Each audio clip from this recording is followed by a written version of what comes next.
Boa noite, tudo bem? Sejam bem-vindos em mais uma live do projeto Contágio de Otimismo. Aqui eu convido várias pessoas de diversas áreas do mercado para um bate-papo super informal nesse momento da pandemia e cada um deles acaba comentando como está enfrentando esse momento, como está passando por essa situação. Fala também, obviamente, dicas da sua profissão, muito conteúdo. Eu tenho certeza que todo mundo está aproveitando aí, porque foi um elenco bem bacana que participou comigo aqui nesse tempo. Pelo menos 20 pessoas de áreas totalmente diferentes que puderam contribuir com todo mundo que está aqui acompanhando as lives. Ó, o Fernando, que é o convidado de hoje, mandou o convite aqui. Eu vou aceitar. Aproveito para fazer as devidas apresentações dele, enquanto o pessoal vai chegando aí devagarinho. Vou aguardar o Fernando entrar aí. E aí? Tudo bom? Tudo. Vou ajeitar aqui a câmera enquanto estou falando. No ao vivo a gente faz na Tranquilo. hora. Essa é a vantagem. Hoje eu tô aqui, ó, não é nem verão, eu tô com a blusa dos Flamingos. Muito chique, como sempre. A gente tenta, né? Tudo bem? Tudo bom, querido, tudo bem. Bom, eu Muito vou passar. feliz agora de estar participando aqui contigo. Ah, eu que agradeço. Eu ia aproveitar para agradecer a ter aceitado o convite. E vou fazer as devidas apresentações para quem está aqui na minha rede e que não está na tua. É o Fernando Pullman, pronunciei direitinho teu sobrenome. Perfeito. Ele é diretor de inovação da Coentos e Circo, que é uma empresa que eu admiro muito, que ele vai falar um pouco melhor aqui durante a live. Ele também é especialista em YouTube, além de trabalhar com estratégia de comunicação para marcas. Mas tem mais informação. Ele é gremista, ele curte cachorro, livros, séries e principalmente a Giovana. Acertei? Principalmente a Giovana. É Exatamente. isso. E gatos, faltou minhas gatas. Ah, é porque é apaixonado por animais, não é só cachorros, né? Isso. Ah, eu troquei essa noção aí. Mas olha só, muito obrigado, Fernando, e seja bem-vindo. Obrigado, Tati. Eu que agradeço, é uma honra poder estar aqui. Tenho acompanhado o teu trabalho de desenvolvimento de conteúdo, tanto no canal de YouTube quanto aqui no Insta, né? E realmente estou muito feliz de ter sido convidado, de a gente poder estar aqui conversando um pouco, batendo papo, né, falando sobre, principalmente quando o tema é otimismo, né, eu acho que é o que mais a gente precisa hoje. E me diz uma coisa, falar em otimismo, por que a Giovana tá rindo aí do nosso comentário? Ela não acreditou, será? Eu acho que ela não acreditou que tu ia dizer que eu tinha colocado que ela era o mais importante. Eu coloquei, só não coube no card, porque era muito texto, mas eu fiz questão de usar isso aqui na abertura da live. Perfeito. Olha só, Hum, Fernando, para a gente começar esquentando aqui o assunto, antes de chegar na parte propriamente dita que tem a ver com o mundo agora, pandemia, enfim, explica um pouquinho para o pessoal que empresa tu trabalha e como é que é teu dia a dia, a tua atividade profissional. tá. A Quentus é uma agência de conteúdo audiovisual, tá? A gente nasceu em 2011, desculpa, 2010. Eu é que fui entrar só como sócio em 2012. E desde 2011 o que a Quentus faz é pensar e produzir conteúdo para marcas em diversas plataformas. O nosso principal braço é YouTube. YouTube é o que a gente é especialista. A gente acabou se aproximando do YouTube em 2011 através de uma menina que era manager de parcerias do YouTube para a América Latina, uma baiana que já morava em São Bruno, na Califórnia, já trabalhava no Google, acabou nos fazendo um convite e a gente virou parceiro, então, do YouTube em 2011. E de lá até agora, o que a gente faz é isso, é tentar entender a plataforma e entender como pessoas e marcas têm que se comportar para poder realmente fazer com que a plataforma alavanque os seus negócios. Em 2000 o YouTube nasceu em 14 de fevereiro de 2005, né? Então ele fez 15 Isso, anos. isso, exato. E Debutou. ele foi.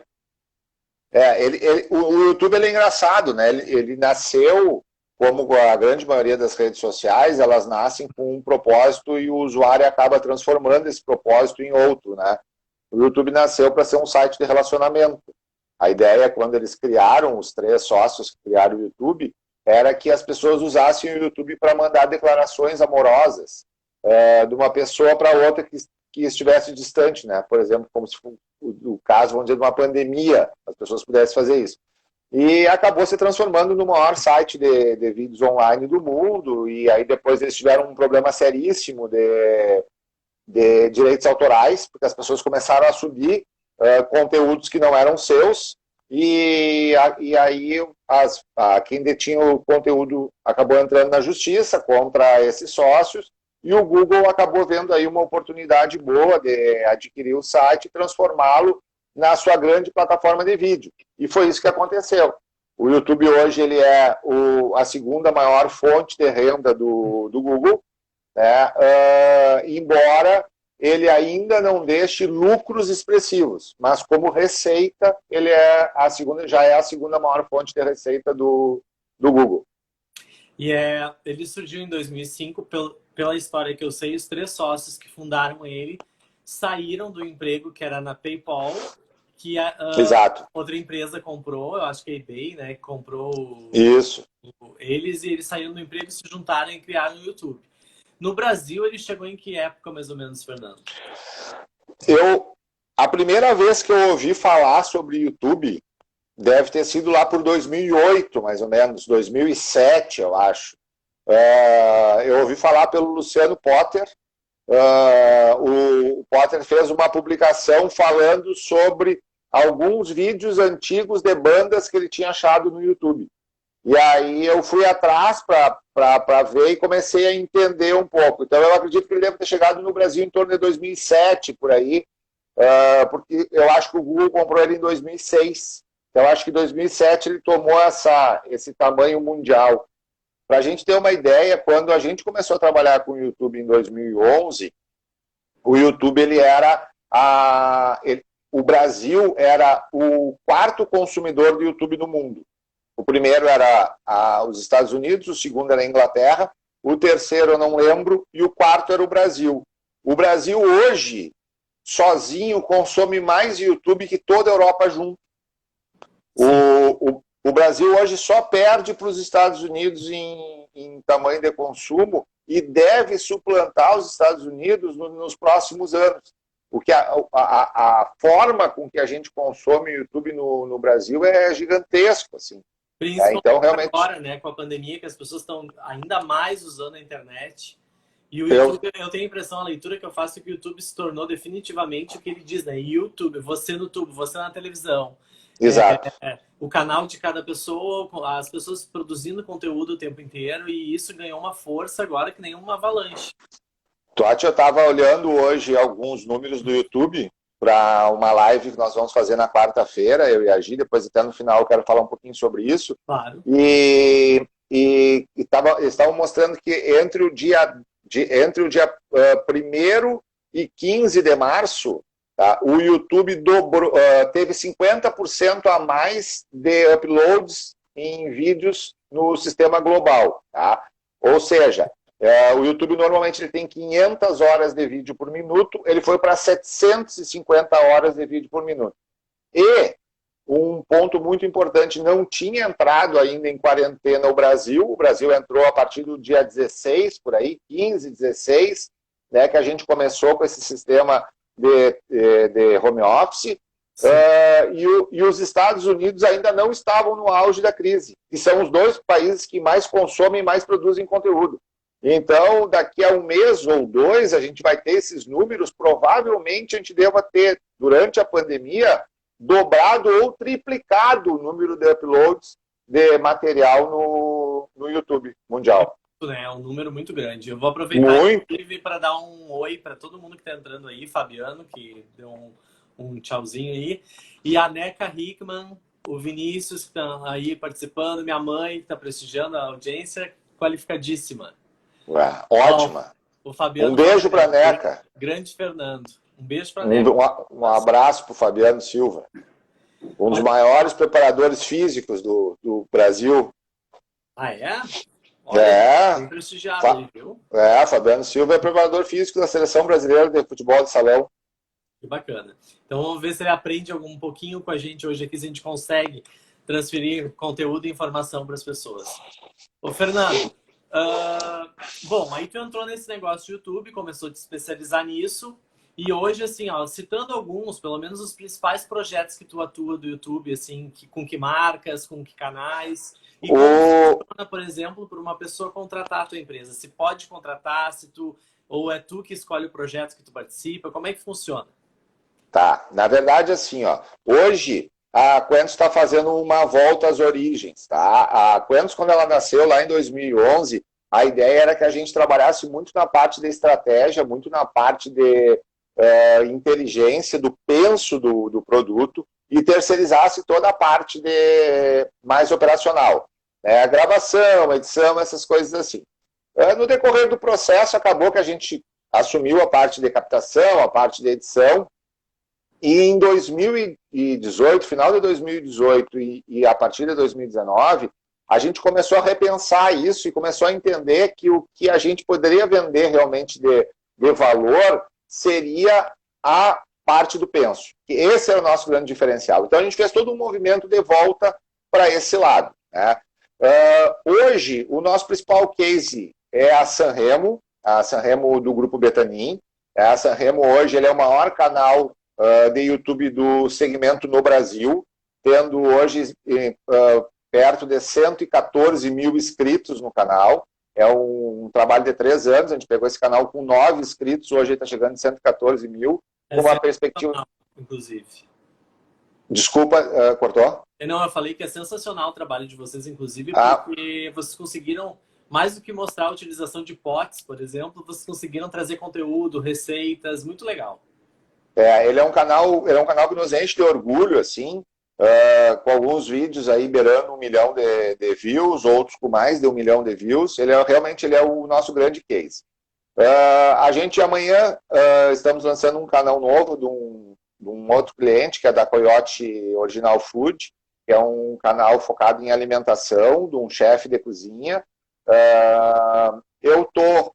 Hoje a gente tem alguns projetos pessoais também, por isso que eu estou dizendo que a gente está voltando à origem, porque a ideia da Quentus era essa, a ideia da Quentus lá no início era a gente atender marcas como a Sanremo, como Coyote, como Sesc, Ortopé, Sescope RS, foram marcas que a gente atendeu ou que a gente atende, mas também a gente tem produtos próprios. A gente criou o Granalizando TV, que foi o nosso grande case em termos de conteúdo próprio, né? Foi um conteúdo que teve no Grupo Bandeirantes, através da Ipanema FM, que esteve no SBT também durante 1 ano e pouco, como um produto ao vivo, e teve durante 3 anos no YouTube.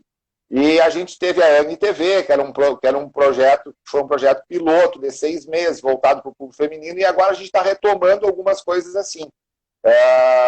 Eu estou com um projeto chamado Sexta-feira 13, que é um projeto que é meu, do Carlos Guimarães, da Rádio Guaíba, e do Thiago Suma.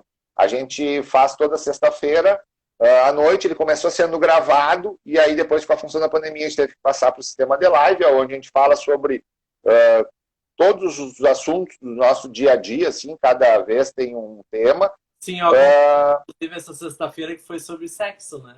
Foi sobre sexo na quarentena, foi uma delícia fazer o programa, assim, a gente fez com a Neuza Pandolfo, que é uma das grandes educadoras sexuais do país, tá? Foi sensacional. Sim, eu acompanhei ali, ela tem uma visão muito bacana, e vocês também fazendo os contrapontos, as perguntas foram muito interessantes. Foi muito legal, a gente aprende muito com a Neuza sempre. Sim. E eu e a Gi, a gente lançou agora também uma série de lives que começaram na quarta-feira passada, e agora, a partir, vão ter todas as quartas-feiras, uma quarta-feira vai ser com convidado, na outra quarta-feira só eu e a Gi, e onde a gente vai falar sobre YouTube. O primeiro convidado foi o Chico Garcia, então o Chico contando um pouco de como é que ele montou um super canal, né? O Chico que eu também acompanhei esse dia. Eu tô muita audiência de vocês, né? E é ótimo, essa troca de figurinhas é maravilhosa, né? Isso aí. O Chico, ele montou um canal em março, eu acho, ou foi uma coisa assim, tipo, janeiro desse ano, e agora já está chegando em 400 mil inscritos, né? O Chico... ele é fera nisso, né? O Chico é um fenômeno. Então a gente trouxe o Chico já tinha trabalhado conosco em alguns projetos, a gente trouxe o Chico então para conversar um pouco, o Chico trazer técnicas, né, dar dicas, insights sobre o canal. Agora inclusive só acrescentando, ele Sim. já participou dessa live aqui desse projeto. Foi um dos convidados aqui. Foi muito legal. Eu vi. E agora, nessa quarta-feira, a gente vai fazer mais uma live, eu e a Gia, para falar sobre uma pesquisa que o Google fez justamente sobre essa época de pandemia, né? Quais são os temas que foram mais acessados, o que cresceu, de que forma se imagina que vai caminhar o YouTube, né, ou as plataformas a partir de agora. Então a gente vai tentar pegar essa pesquisa e dissecar um pouco falando isso para marcas. Bom, então assim, ó, tem bastante conteúdo que vocês vão produzir, um monte de material para quem está aqui acompanhando, que pode acompanhar nos outros dias, nos outros horários, provavelmente nas outras redes vocês vão postar também, né, as datas. Exato, sim. Aproveita que a gente está falando de YouTube, indo para uma pergunta um pouco mais técnica, talvez dúvidas que as pessoas que estão aqui acompanhando possam ter. Para quem está pensando em adentrar o mundo do YouTube, né, vai produzir conteúdo, quais são assim as primeiras coisas que a pessoa precisa se atentar para conseguir pelo menos lançar algum produto no YouTube que quando arranque ele já saia pelo menos assim com um mínimo de coisas corretas? Totti, assim, ó, eu acho que os dois principais pilares quando tu pensa em um canal do YouTube, tá, é tu entender que o YouTube ele só funciona se ele for de verdade. Então, a pessoa que quer montar um canal, ela tem que montar um canal para falar sobre coisas que ela tenha experiência para falar, que ela tenha veracidade, né, que ela passe para quem está assistindo essa noção de que realmente ali ela está falando sobre alguma coisa que ela conhece. E a segunda coisa é que a pessoa pense um canal de forma sustentável. E quando a gente fala em sustentável, a gente não fala só sobre grana, tá? A gente fala sobre grana, mas a gente fala sobre tempo. YouTube, ele é uma sementinha que tu planta e que ele demora para germinar. Ele pode virar uma floresta amazônica, que pode ser gigantesco, tá? É uma plataforma de mídia, a plataforma de mídia que talvez a que mais cresça no mundo hoje. Mas ela é lenta. Ninguém monta um canal do YouTube e vira uma celebridade no YouTube em 6, 7 meses. Tá? Os casos são raríssimos de acontecer. Normalmente tu monta um canal do YouTube, ele leva mais ou menos 6 meses, 7 meses, para ele começar a te dar algum retorno, para tu começar a sentir um crescimento orgânico nele, para tu ver que ele realmente vai engrenar. E tu vai começar... Eu tô sentindo isso na pele, né? Porque quando eu resolvi lançar o meu canal, que vai fazer 2 meses agora, ou fez 2 meses, que é um tempo muito pequeno, só que, obviamente, que a pessoa tem a ansiedade de acertar, de fazer cada vez melhor, e eu resolvi botar o carro na estrada e ir arrumando enquanto ele anda, né? Então, assim, eu analiso um episódio, para quem não sabe, eu tenho um canal de marketing pessoal e profissional, com dicas, né? Vídeos com dicas. Tá muito bom. De como utilizar as ferramentas do marketing, igual a gente usaria para uma empresa, para divulgar uma marca, mas para divulgar uma pessoa, um profissional, enfim. Questão de reputação, de construção de carreira, de imagem, uma série de coisas. Obviamente que, sei lá, eu acho que eu já postei uns 18 vídeos nesse tempo de 2000. Eu fui melhorando a questão de entender que tinha que ter uma vinheta, que tinha que ter aquele cardzinho que fica congelado para a pessoa escolher o vídeo e ele tem que dizer muito do vídeo pelo card. Perfeito. Assisti 1 milhão de tutoriais, incomodei o Fernando aqui perguntando 1 milhão de coisas. O Vinícius, que está acompanhando a live aí, começou a editar os vídeos, criar os cards e ajudar nessa procura de informação. Só que é uma coisa assim muito estranha o comportamento do YouTube. A gente produz um conteúdo achando assim, meu Deus, esse aqui ficou muito legal, nossa, muita gente vai gostar. Tu publica, não acontece nada.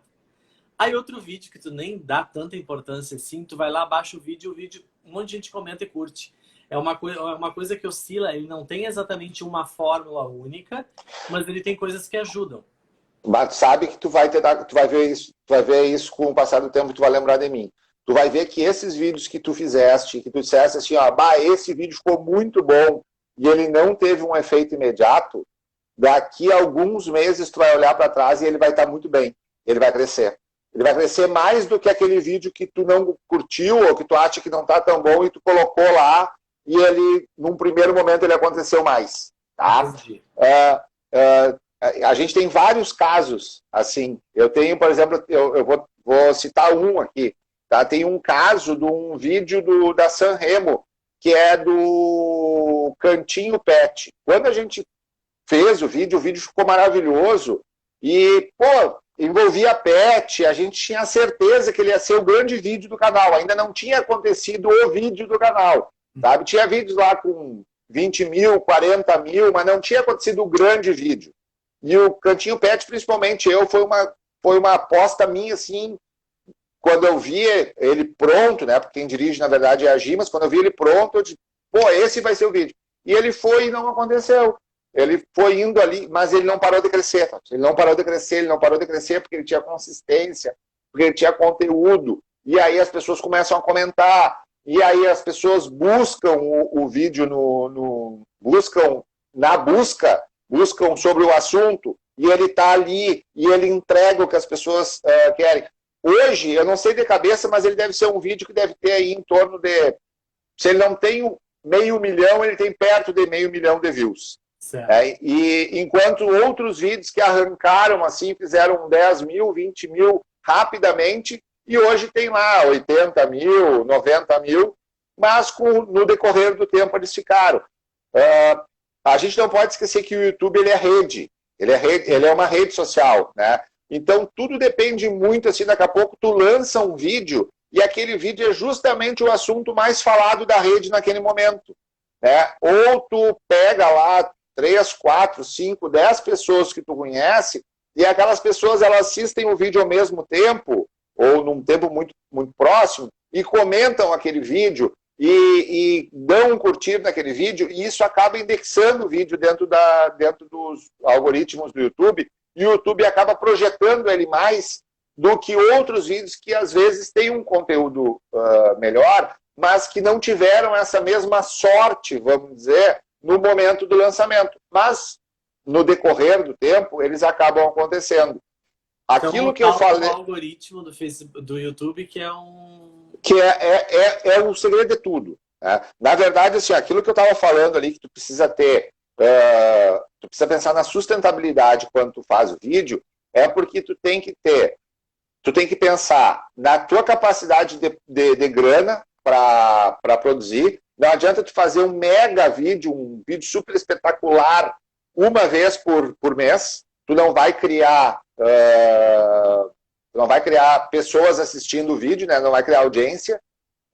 Então é melhor tu fazer 2 vídeos, 3 vídeos por mês, que sejam vídeos mais baratos, vamos dizer, mas que tu comporte dentro do teu bolso, e principalmente tu tem que pensar o quanto tu tem de tempo para te doar para o YouTube.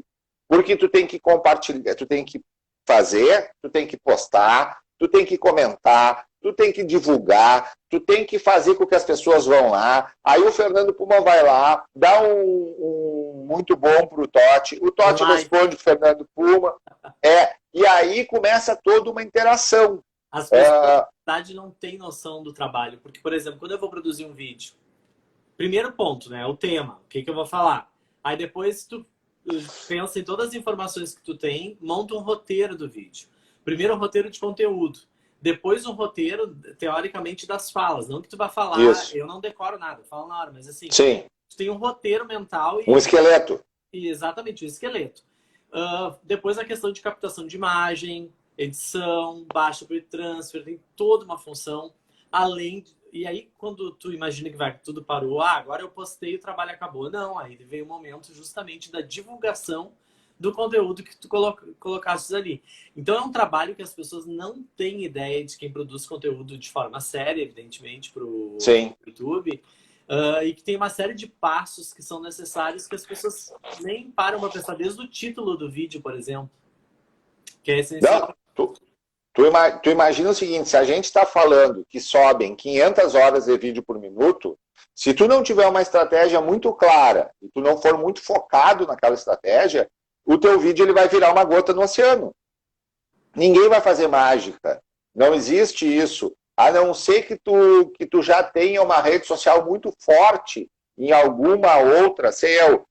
Tu vai pegar lá uma Instagramer que já tem 3, 4, 5 milhões de seguidores no seu Instagram, e ela resolve começar a fazer vídeo, é óbvio que ela já vai arrancar com uma base de fãs muito maior, o que vai fazer com que, teoricamente, ela aconteça antes do Totti, que está começando com seus 10 mil seguidores do Instagram. Né? Mas se ela também não tiver uma estratégia, se ela não tiver uma disciplina, se ela não fizer as coisas que a plataforma pede que ela faça, ela não vai conseguir funcionar ali. Tem uma história, eu acho que um youtuber que todo mundo conhece, que é um dos maiores do mundo, que é o Whindersson Nunes, né, o maior canal de YouTube do Brasil. O Whindersson, ele fala sobre isso, né? Ele conta que ele ficou durante um ano e acho que os 2 primeiros anos dele, ele fazia vídeos, os vídeos davam 150 views. Isso era o máximo que ele conseguia atingir. Aí ele parou um ano, voltou um ano depois, e aí os vídeos dele estouraram.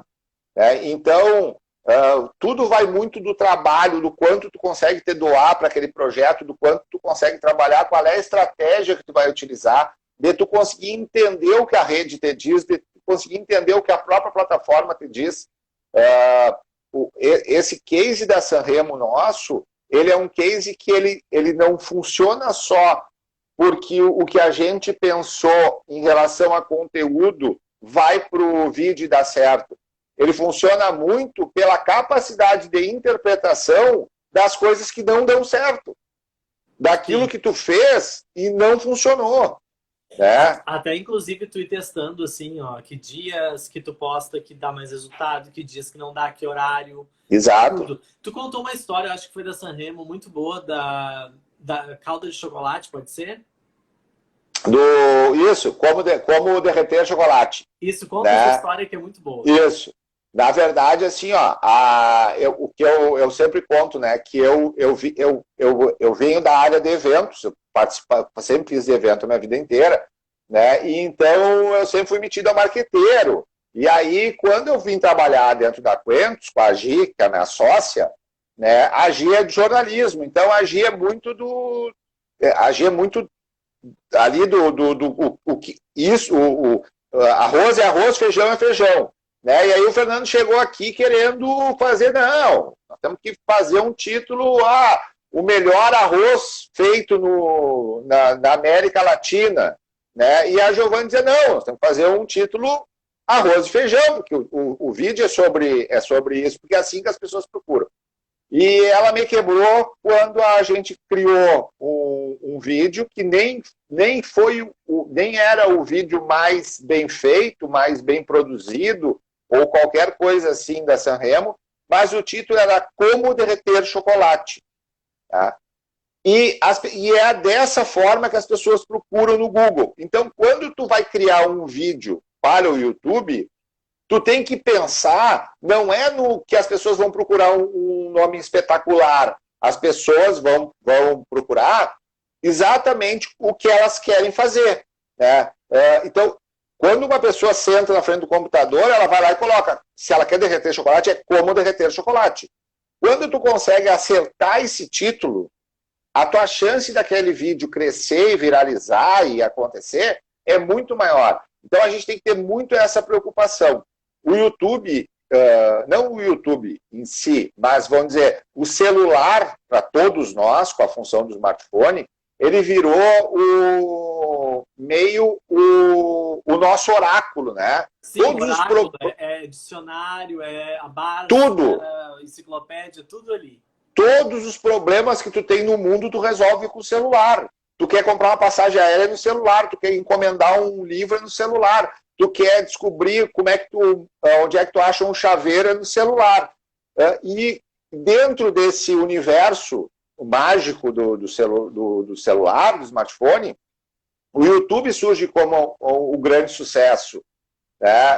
Tem uma história da Claudinha Palma, que eu sempre conto. A Claudinha, ela é professora, e uma vez ela nos levou para dar aula, e a Claudinha estava contando que ela chegou em São Paulo, ela foi para passar o dia em São Paulo, ela tinha uma reunião e voltava de noite. Ela chegou no hotel, quando ela botou a mala em cima da cama, ela lembrou que ela tinha esquecido a chave do cadeado para abrir, que ela tinha botado um cadeado na mala, tinha esquecido a chave. Aí ela pensou, pô, preciso pegar uma roupa que está aí dentro para ir para a reunião. Aí ela foi lá no YouTube e botou, como abrir cadeado sem chave. Aí apareceu lá não sei quantas respostas. Aí ela lembrou, tá, mas eu não tenho força para forçar do jeito que dizia ali. Daí ela botou, como abrir um cadeado numa mala sem fazer força. Apareceu ali. Aí ela se deu conta do seguinte, que depois ela precisava do mesmo cadeado para voltar, porque ela ia sair da reunião, ia passar no hotel e ia voltar. Daí ela botou como abrir um cadeado sem fazer força e sem estragar. E tinham 7 respostas. E ela fez uma e acertou. E conseguiu fazer. Isso. Então, assim, quando a gente vai fazer vídeo, a gente tem que lembrar que muito do que as pessoas buscam no vídeo são soluções para os seus problemas. Tu coloca num vídeo lá a palavra como ser feliz e vai ter milhões de pessoas que vão lá para ver o vídeo porque elas querem efetivamente aprender como ser feliz. Sim. Por mais louco que isso possa parecer para mim, para ti ou para quem está nos assistindo. Se tu entrar lá no vídeo, tu vai ver que no YouTube tu vai ver que existem milhões de visualizações em como fritar ovo frito, como fazer salada de alface. É surreal, mas tá lá. Antes da gente partir para a próxima etapa do nosso papo aqui, eu só vou ler um comentário da Rafaela Zanella, que também participou das lives aqui. É uma querida, a Rafaela, que é médica, já foi Miss Brasil e está aqui nos acompanhando. Eu tenho a impressão que muitas vezes as pessoas se identificam com os teus fracassos e não apenas com as tuas vitórias. Talvez por isso, compartilhar o dia a dia virou tão fascinante para muitos. Realmente. Tu sabe que eu estava falando sobre isso um pouco antes aqui. Eu estava fazendo um call com um cliente e talvez até estejam nos assistindo aqui, eu não vi os nomes que entraram, mas o Edu disse que ia nos assistir. E eu estava falando com ele justamente sobre isso. O YouTube, para mim, ele virou um grande sucesso, Totti, não só... primeiro lugar, pela democratização. Tá? Ele te permitiu que qualquer pessoa possa se expressar. Tu tem um projeto... Na verdade, ele democratizou a comunicação, né? Antes estava lá a televisão, a pessoa Exato. Só estava lá dentro do aparelho da TV quem tinha oportunidade. Agora não, qualquer um é um veículo, né? Qualquer um. Por exemplo, antigamente tu tinha o teu projeto de fazer um canal para falar sobre marketing. Tu ia lá, tu ia bater na porta da Bandeirantes, da RBS, da SBT, da Record, seu da Pampa. Nenhuma quis, tu botava o teu projeto embaixo do braço e voltava para casa. Hoje não. Hoje tu assim, eu vou fazer, vai lá no YouTube, monta e faz. Né? Essa democratização foi um dos grandes lances. Mas isso foi na internet como um todo. O YouTube, eu acho que aonde ele mais pegou realmente é que criou identificação entre o público e o público que assiste e quem está lá produzindo conteúdo. Me faltou o termo agora, mas as pessoas se identificarem, né? Tu ter lá o apresentador... enxergar, na verdade, naquela pessoa que está fazendo um vídeo, por exemplo, que lá na casa dela tem tal coisa na parede que tem na tua, ou tal situação que ela passou na vida, uma dificuldade você também passou, enfim... Essas identificações que podem vir de diversas formas, né? Elas são muito mais inconscientes, acabam fazendo com que as pessoas também criem uma legião de fãs, né? A representatividade, né? Tu te sentir representado, tu vê alguém ali com voz falando sobre ideias que tu concorda, né? Então, acho que entra muito nisso que a Rafaela falou, que é justamente isso. Tipo, tu não quer pessoas perfeitas. As pessoas, elas não buscam só pessoas perfeitas.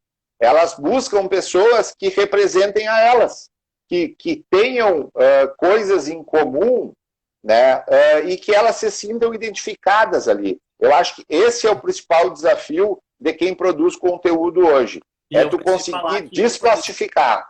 Eu, por exemplo, que sou, vamos dizer assim, criado em televisão, eu tô só na Band, já fui da RBS, já fui, enfim... de uma série de coisas do currículo aí, de produtora de eventos, de tudo, mas na Band eu vou fazer 16 anos em junho. Então eu sou filho de televisão. Os meus primeiros vídeos do YouTube, eu achava que eu tinha que falar como eu já fiz programa de TV na frente da câmera, além de dirigir o programa de TV. Então eu tinha aquela coisa que eu precisava dar o texto corretamente, que não podia ter uma falha na dicção, uma palavra sem um S, que eu tinha que estar com tudo perfeito. Só que ali eu estava produzindo um vídeo para televisão, eu não estava produzindo um vídeo para o YouTube. E eu mesmo me vendo, à medida que esses vídeos estão passando, porque recém faz 2 meses, eu estou conseguindo me desconstruir para ser o Totti, pessoa física, né, e não pessoa jurídica. E existe uma diferença nisso. Totti, tu sabe que esse é o maior desafio que a gente tem quando a gente chama jornalista para trabalhar. Quando tu chama um jornalista para fazer vídeo para YouTube, seja para fazer para alguma marca, ou seja para um projeto, a grande dificuldade do jornalista está justamente nisso, porque, por exemplo, eu, que não fiz faculdade de jornalismo, que não aprendi técnica nenhuma, para mim é ligar uma câmera e falar. Para o cara que é jornalista, ou para o cara que é publicitário, ou qualquer coisa assim, ele passou anos aprendendo o jeito certo de fazer. É muito difícil para ele, por exemplo, fazer uma live com essa luz que eu estou fazendo agora, que eu estou com sombra aqui embaixo e tal. Para mim, não faz a mínima diferença, porque eu estou conversando contigo e eu estou entendendo que o que as pessoas querem é o que a gente está falando.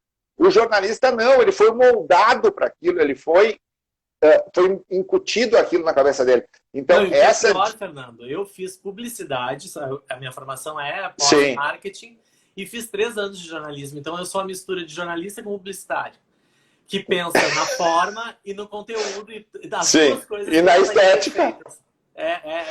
Então, assim, ó, óbvio que é importante a luz, óbvio que é importante a qualidade do áudio, óbvio que é importante a qualidade da imagem. Não estou desfazendo de maneira nenhuma disso, isso é importantíssimo.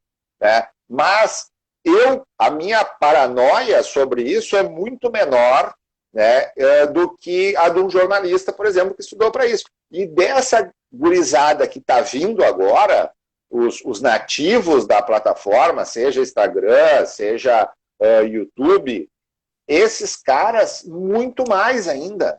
Entendeu? Esses caras, eles fazem vídeo em qualquer lugar, eles fazem vídeo de qualquer forma. O negócio deles é fazer conteúdo, o negócio deles é mostrar por que eles estão ali, para que eles vieram, qual é o recado que eles querem dar.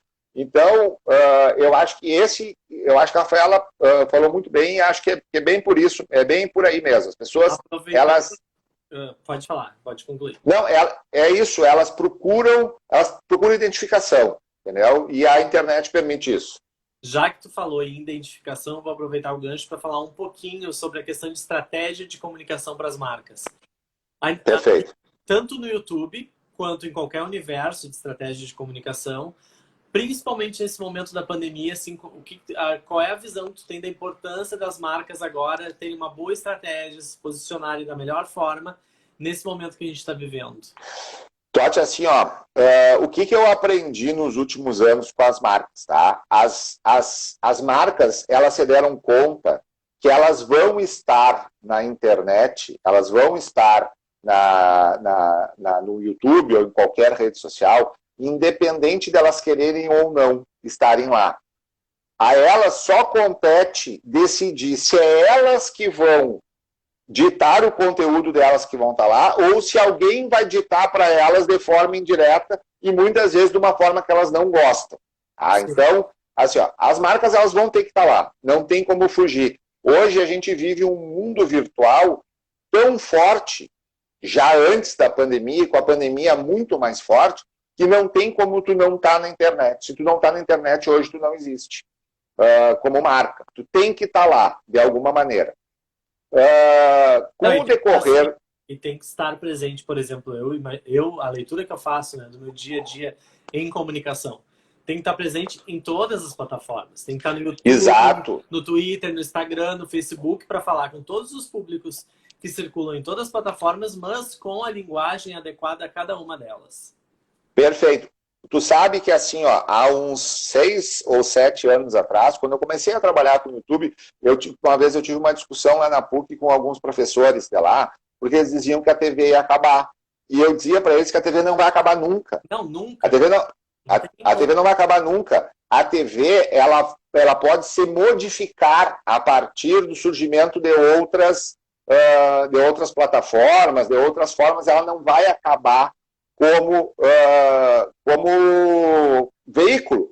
Isso não vai acontecer nunca. Então, assim, ó, as marcas elas precisam entender que que elas precisam continuar dentro da TV, elas precisam continuar dentro do rádio, mas elas precisam vir também para o digital. E aí assim, entender... eu vou aproveitar e fazer um parênteses aí na tua Sim. fala, pelo seguinte, que as pessoas não têm uma dimensão, porque todo mundo vive numa bolha. Tu acaba achando que o que acontece no teu grupo de amigos, com quem tu convive, é o que acontece no resto do mundo.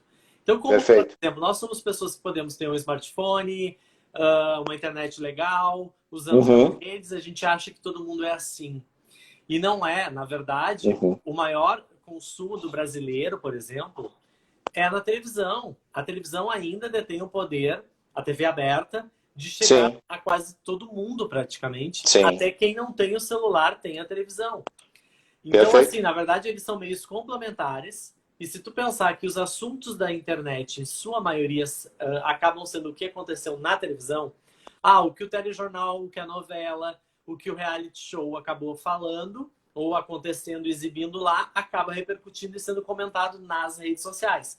E as pessoas só têm certeza que uma notícia não é um fake news, por exemplo, se ela... peraí que eu vou olhar ali no site da emissora que está chancelando aquilo, eu vou olhar no canal da emissora, eu vou ver na televisão, eu vou ouvir no rádio, enfim. Se aquilo é verdade. Então, essa história que os meios tradicionais, que a NECA até me ensinou a chamar de meios essenciais, continuarão muito e vão complementar essas redes. Então, os clientes precisam estar nos dois ambientes, não tem como estar num só. Para mim, qual é a diferença, tá, Totti, para as marcas entre estar nos meios de comunicação que já existiam ou nos meios digitais? É que quando tu está na televisão ou tu está na rádio, a fonte de informação não é a marca. A fonte é o veículo, né? Por exemplo, eu vou lá e boto uma mídia na Bandeirantes. A fonte do jornal é a própria Bandeirantes. Sim. Né? O departamento de jornalismo da Bandeirantes ou o departamento de entretenimento da Bandeirantes, que vai criar um reality show, vai criar qualquer coisa assim. Né? E eu entro com a minha marca ali porque eu quero estar junto daquele conteúdo que tem relevância na vida das pessoas. Quando a marca vem para dentro do digital, ela não tem esse veículo. O YouTube não produz conteúdo. Não existe um departamento de jornalismo do YouTube. O YouTube até produz conteúdo para a sua marca, mas ele não produz conteúdo para vender. Ele é um meio, ele é uma plataforma. Exato. Então, as marcas passam a ser geradoras de conteúdo.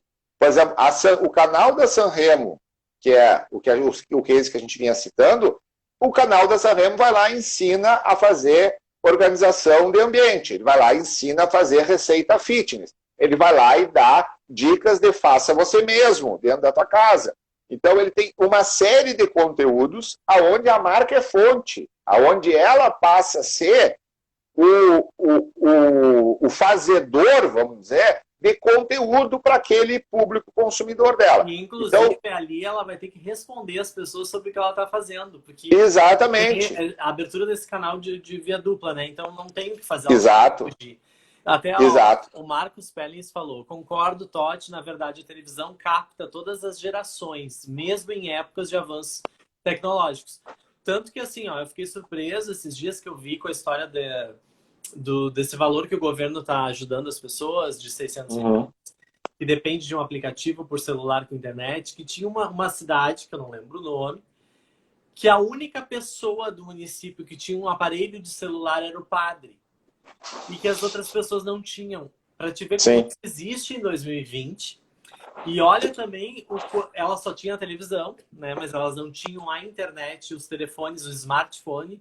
Para te ver o quanto o YouTube ainda vai ter de público para avançar. Para crescer. Há 2 ou 3 anos atrás, a gente deu uma palestra numa universidade aqui em Porto Alegre. E quando a gente começou a falar sobre o YouTube, uma menina falou, ela disse assim, eu não consumo tanto o YouTube porque o YouTube come a minha banda da internet. E aí todo mundo falou isso. E tipo assim, pra gente que tu tem lá, sei eu quantos mega que tu paga por mês, isso pra ti, tu consumir YouTube não faz tanta diferença, tu não faz essa conta. Mas pro cara que vai lá e bota carga no cartão, lá no crédito na internet dele, para ele faz muita diferença, né? Quantos mega ele tem para consumir. Então, ele acaba consumindo outras redes sociais, porque essas outras redes sociais são mais baratas. E deixa para consumir quando ele está dentro de um ambiente que tem Wi-Fi. Né? Então, assim, tem muita coisa ainda para desenvolver no Brasil. Sim. O que eu acho, para mim, o principal lance do YouTube para as marcas é justamente isso. É que ela pode ditar o conteúdo que ela quer trabalhar. O YouTube ele consegue ser extremamente nichado. Tá? Eu sempre digo nas palestras que a gente dá que a TV ela é um tiro de bazuca, ela é um tiro de canhão. Né? Tu vai lá e dá um tiro às 10 horas da noite e atinge milhões de pessoas. Né? O YouTube ele é muito mais nichado, ele é um sniper. Né? Tu atira onde tu quer. Uma TV, por ela ter o problema da grade, ela não pode criar um canal sobre física quântica. Ela precisa entender o todo da população, né? E não aquele nicho. Ela não pode fazer uma série especial sobre super-heróis japoneses do século XIX. Tu não pode dar o luxo de fazer isso, porque tu tem uma grade, tem um horário, naquele horário só pode passar um programa. Não, e tu acaba o YouTube não. O público de todas as classes sociais, de todas as idades. Exato. Muito abrangente e sempre partindo do pressuposto que as pessoas não têm informação. Exato. E o YouTube não, o YouTube ele é muito nichado, então o YouTube tu pode fazer o que tu quiser. O custo-benefício, não sei nem o custo-benefício, vamos dizer, mas o custo, se tu for fazer uma conta assim, ó, tu é um cara de TV e da área comercial da TV, tu vai conseguir entender perfeitamente isso. Tem um vídeo da Sanremo que ele tem 20 minutos, o watch time desse vídeo é em torno de 60%, então nós estamos falando em algo em torno de 12 minutos de tempo que as pessoas ficam assistindo esse vídeo. A marca da Sanremo está o tempo inteiro lá, ele já atingiu perto de 1,5 milhão de pessoas no Brasil inteiro. Se eu chegar para ti e disser assim, ó, Totti, eu queria botar na Bandeirantes um vídeo de 12 minutos da marca da Sanremo para rodar no Brasil inteiro durante 12 minutos. É praticamente impagável o que tu vai me cobrar. Né? Tudo é negociável, né? Mas... mas tu entendeu? Então, assim, ó, a capacidade de escalar da internet, essa capacidade de pegar o Totti aqui, de Porto Alegre, e daqui a pouco o Totti ter gente assistindo ele no Nordeste, de ter assistindo ele na Argentina, no Chile, nos Estados Unidos, e daqui a pouco uma universidade te chamar para dar uma palestra, sei no interior de São Paulo, porque tem alunos de uma turma que veem os teus vídeos toda semana e acham que tu é um cara que entende pra caralho sobre marketing. Essa capacidade que a internet tem que é uma coisa incrível, porque ela não tem fronteira. Sim. Né? Ela não tem limites, ela não tem limite físico. Então, sempre que entra esse assunto de comparação entre plataformas, eu sempre digo isso. A TV ela é importantíssima, a TV ela vai continuar, o cliente tem que continuar botando grana dentro da TV, da mesma forma que a internet são complementares, elas não são concorrentes, elas são complementares. Não adianta tu pegar um caminhão de dinheiro e botar na internet e esquecer a TV. Não adianta tu pegar um caminhão de dinheiro e botar na TV e esquecer a internet. Ponto. Tu tem que ter alguém dentro da tua estrutura que consiga pensar o 360 efetivamente, mas não é pensar o 360 tipo assim, eu vou botar um pouco de mídia em cada um. Não, tem que ter uma estratégia focada no que tu vai fazer, né? E conseguir entender. Não é tipo assim, a mídia que tu coloca na TV é mídia, o conteúdo que tu coloca na TV é conteúdo. O que tu faz na internet é outra coisa. Quando eu comecei a trabalhar com o YouTube, lá 8 anos, isso não acontece mais hoje, mas quando a gente começou a trabalhar 8 anos... Onde é que eu posso assinar? Tá falando há 8 anos atrás, quando eu comecei a trabalhar com o YouTube, a gente ia fazer reunião com o cliente, e a cliente dizia assim, não, para mim o canal do YouTube não funciona. Eu digo, eu criei um canal do YouTube, mas o que a senhora coloca lá? Eu coloco comercial da TV. Ninguém vai entrar no teu canal do YouTube para assistir comercial da TV. Ninguém vai entrar. As pessoas vão entrar no teu canal para aprender alguma coisa, para se divertir. Sim. As pessoas têm que pensar que o canal de TV, que o YouTube é para marca, o que o canal de TV é para Bandeirantes. A Bandeirantes tem lá uma pessoa que é uma diretora de programação que fica pensando, precisamos ter um produto que seja para entretenimento para público teen. Precisamos ter um jornal assim, precisamos ter um jornal assado, precisamos falar, nesse horário temos que falar sobre esporte. Tem alguém que pensa tudo isso. Para um canal do YouTube é a mesma coisa. Se a marca quer ter um canal do YouTube, e nós já falamos que quem produz o conteúdo, quem é a fonte é a marca tem que ter alguém que pense isso. Então, o que a Quentos faz hoje, resumindo tudo isso que a gente falou até agora, é isso. É justamente isso. É quando eu sento lá com a Sanremo, com o Sesc, com a Ortopé, com a marca que for, e a gente começa essa conversa por aí. Quem é o teu público-alvo? Com quem tu quer trabalhar? Como é que funciona? Ah, bom, então a gente acha que tu tem que fazer uma série infantil, a gente acha que tu tem que fazer uma série de dicas de alimentação, a gente acha que tem que fazer uma série esportiva, né? E a partir daí tu começa a construir essa relação e que não nasce uma construção que não é de um dia para o outro, né? Não é de um dia para o outro, não é. Isso é a primeira coisa que a gente fala na TV. Desculpa, na TV que entrou uma coisa do Rude aqui, eu li. No YouTube, a nova TV do mundo, a gente falou sobre isso um pouquinho. Rude. Sim, e quer complementar a TV. Exato. A TV tradicional ou essencial, como a gente conhece, não vai deixar de existir. É um veículo, uma plataforma complementa a outra. Perfeito, é exatamente isso. A gente tem menos de 10 minutos para encerrar toda a nossa pauta, tá? Porque o assunto é muito bom, a gente teria que ter outra live aqui, Fernando. Fico à disposição, volto me chamar. Sim, inclusive... Deixa só eu pedir um help para a Gi aqui. Sobe essa... Gi! Giovana? Eu preciso do meu carregador, por favor. Por favor, meu assistente de produção, está acabando minha bateria. Desculpa. Olha só. Vamos lá. O ao vivo é assim, né? Ao vivo é isso aí. Esse vídeo vai ficar no meu IGTV do Instagram, para quem quiser olhar depois, quantas vezes for preciso, escutar de novo alguma coisa que a gente tenha falado aqui, que foi muito interessante. Como é que tu está exercendo o trabalho de vocês da Quentos nesse período da pandemia? Tu sabe que pra gente mudou muito pouco, tá, Toti? Sendo bem sincero, assim, mudou muito mais a nossa vida pessoal do que a nossa vida profissional. A gente brinca, eu e a Gi, que parece que o universo nos preparou para esse momento, porque há mais ou menos 1 ano e meio, a gente começou, acho que há uns 2 anos, a gente começou a fazer alguns movimentos para chegar aqui onde nós estamos agora, tá? Primeiro a gente começou a terceirizar a equipe, fomos levando uma galera para trabalhar remoto. Primeiro a gente terceirizou uma parte da equipe, alguns funcionários pediram para sair, uns foram morar nos Estados Unidos. A gente trabalhava com uma galera muito nova, porque tudo no YouTube era muito novo, né? Então teve uma galera que começou a sair, acabou a faculdade, começou a sair. E aí eu comecei a terceirizar a equipe de edição e a equipe de captação. Foram as primeiras coisas que a gente fez. Num segundo momento, a gente pegou a equipe de designer e também passou a trabalhar com eles de forma remota. E há mais ou menos 1 ano atrás, eu e a Gi chegamos à conclusão que a gente também não queria mais estrutura física. E trouxemos a Quentos para dentro da nossa casa.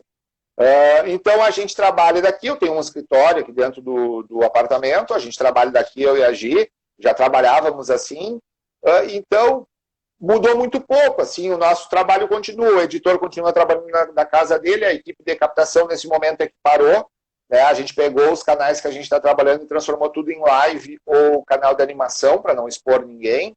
Sim. A designer continua trabalhando na casa dela, está no interior agora, acompanhando os pais, né? O meu financeiro mora em Canoas e continua lá. A gente tinha a nossa menina de redes sociais hoje mora em Maceió e trabalha de lá. Então, tudo nosso é remoto. Então, para a gente não mudou muito. Evoluiu, né? E mudou. Olha, cada um pode estar num Muito. ponto e a gente descobriu. Quer dizer, vocês já estavam fazendo isso.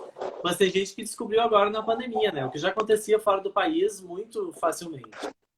Eu acho que o mundo vai mudar muito, Tati. A Muito, próxima muito, pergunta. muito a partir de agora. Rapidamente, o que tu acha que vão ser as principais mudanças do mundo? Eu acho que assim, ó, eu acho que a primeira coisa a gente se deu conta pela primeira vez na vida que a gente não é tão necessário fisicamente nos lugares, tá? A gente começou a se dar conta que isso que a gente está fazendo aqui serve, que a reunião por live ou por call, né, funciona, que tem como tu trabalhar de forma remota. A gente já tinha testado isso, mas muitas pessoas não tinham testado. Então, isso eu acho que na área de trabalho vai acontecer. Segundo, eu acho que a gente aprendeu, a gente voltou com hábitos que a gente tinha perdido no decorrer da vida, que é a questão de chegar em casa, tirar o sapato, lavar as mãos, lavar o rosto, se preocupar com a higiene pessoal, que na loucura do dia a dia, a gente passou a achar que não era tão importante quanto é. Então, eu acho que isso vai ser um segundo ponto que vai ficar. E, mais especificamente da nossa área, minha e da Gi, uma bandeira que eu venho defendendo muito é que eu acho que os lives, principalmente para espetáculos e para eventos, sejam congressos, né, ou encontros, eles não vão deixar de existir a partir de agora. Eu acho que existe todo um universo, todo um mar que nunca foi navegado e que a gente começou a navegar agora. Eu acho que as pessoas vão começar assim, por exemplo, tá? Vamos dizer, pegar o Araújo Viana em Porto Alegre. O Araújo Viana ele comporta lá, acredito eu, que em torno de 1.700 pessoas, né? Hoje o Opinião que explora, então, 3 mil? Tá, então, Eu já produzi alguns eventos lá, mas de TV. Então, por exemplo, o Araújo Viana, o Opinião ia lá e fazia um show do Zé Ramalho, tá? Vende lá o ingresso, sei lá, R$100 em média. Ele vai ter dentro do business dele lá a possibilidade de também transmitir isso pela internet, não nessa qualidade ruim que a gente está vendo as lives, mas numa qualidade muito boa. Por plataformas que talvez nem tenham nascido ainda, estejam ainda em construção. Contribuindo com o que tu está falando, o Rudimar comentou aqui, ó, que ele está assistindo monólogos incríveis por lives com artistas muito renomados. Muito renomados. É isso, entendeu? Então, tipo assim, ó, eu e a Gi, eu não vou ir lá não vou no show do Zé Ramalho, sei porque não consegui ingresso, porque estou sem grana para pagar R$200 para eu e ela assistir, ou por qualquer outra coisa, e eu vou comprar lá no meu cartão de crédito por R$10 o login e a senha para assistir o show sentado no sofá da minha casa, tomando um vinho, curtindo. Então, eu acho que o mundo vai mudar nesse sentido, entendeu? A gente... O está me avisando que a gente tem 2 minutos. Tá, a gente, antigamente, tipo, era difícil tu assistir um curso pela internet inteiro. E eu acho que a gente aprendeu a viver isso. Aproveitando, em 30 segundos, dá uma dica para quem está assistindo aí, que está em casa, algum tutorial, alguma coisa legal que as pessoas possam assistir sobre as coisas que tu falou aqui, para aprender, aproveitar esse momento para aprender. Eu aconselho a pessoa a entrar no Google e botar YouTube Creators, tá? Vai achar lá uma série de conteúdos a respeito de como criar canais do YouTube, como fazer manutenção e tal, que é uma linha bem importante produzida pelo próprio YouTube. Eu acho que as pessoas vão caminhar por ali. Excelente. Quero mais uma vez te agradecer. A gente tem muito assunto. Na verdade, faltou espaço aqui para tudo, mas aqui o conteúdo é muito bom. A gente outro dia, enfim, faz uma coisa. Estou à disposição. E a Giovana também vai estar semana que vem, ainda tem que marcar com ela o dia. Ela está aguardando. Isso aí. Então, quero te agradecer. Obrigado pela participação, por disponibilizar tanto conhecimento para quem está nos acompanhando aqui. Foi um prazer, viu? Eu que agradeço. Um beijão, Totti. Estou sempre à disposição de vocês, tá? Tá bom, ó, o Ítalo tá falando que é fã do Fernando. Trabalho Sou maravilhoso. fã do Ítalo também.